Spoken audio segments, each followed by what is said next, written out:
கர்த்தருடைய நாமத்துக்கு ஸ்தோத்திரம் உண்டாவதாக.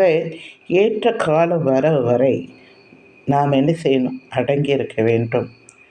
பிறக்க ஒரு காலம் உண்டு, இறக்க ஒரு காலம் உண்டு, நட ஒரு காலம் உண்டு, நட்டதை பிடுங்க ஒரு காலம் உண்டு, கொல்ல ஒரு காலம் உண்டு, குணமாக்க ஒரு காலம் உண்டு, இடிக்க ஒரு காலம் உண்டு, கட்ட ஒரு காலம் உண்டு, அடிக்க ஒரு காலம் உண்டு, நகைக்க ஒரு காலம் உண்டு, புலம்ப ஒரு காலம் உண்டு, நடனம் பண்ண ஒரு காலம் உண்டு, கற்களை எரிந்து விட ஒரு காலம் உண்டு, கற்களை சேர்க்க ஒரு காலம் உண்டு, தழுவ ஒரு காலம் உண்டு, தழுவாமல் இருக்க ஒரு காலம் உண்டு, தேட ஒரு காலம் உண்டு, இழக்க ஒரு காலம் உண்டு, காப்பாற்ற ஒரு காலம் உண்டு, எரிந்து விட ஒரு காலம் உண்டு, கிழிக்க ஒரு காலம் உண்டு, தைக்க ஒரு காலம் உண்டு, மௌனமாக இருக்க ஒரு காலம் உண்டு, பேச ஒரு காலம் உண்டு, சிநேகிக்க ஒரு காலம் உண்டு, பகைக்க ஒரு காலம் உண்டு, யுத்தம் பண்ண ஒரு காலம் உண்டு, சமாதானம் பண்ண ஒரு காலம் உண்டு. பிரசங்கில 3ஆம் அதிகாரத்தில் நீங்கள் 2லேருந்து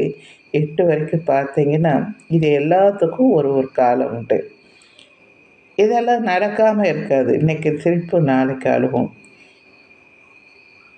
மாறிக்கிட்டே தான் இருக்கும். இரவு பகல் எப்படி குளிர்ச்சி, மழை, வெயிலுன்னு வருதோ, அதே போல தான் நம்மளுடைய வாழ்க்கையில இது எல்லாம் ஒவ்வொன்றுத்துக்கும் ஒரு ஒரு காலம் உண்டு.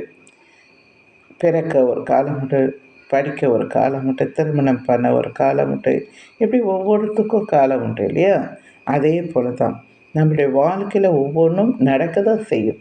நீங்கள் காத்து இருக்கிறது ரொம்ப நல்லது. ஏற்ற காலம் வர வரை எல்லாரும் காத்திருங்க.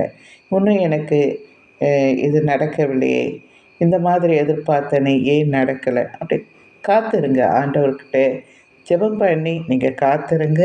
நிச்சயமாக ஒவ்வொருத்தருக்கும் விரும்பினது வரும்போது என்ன ஆகும்?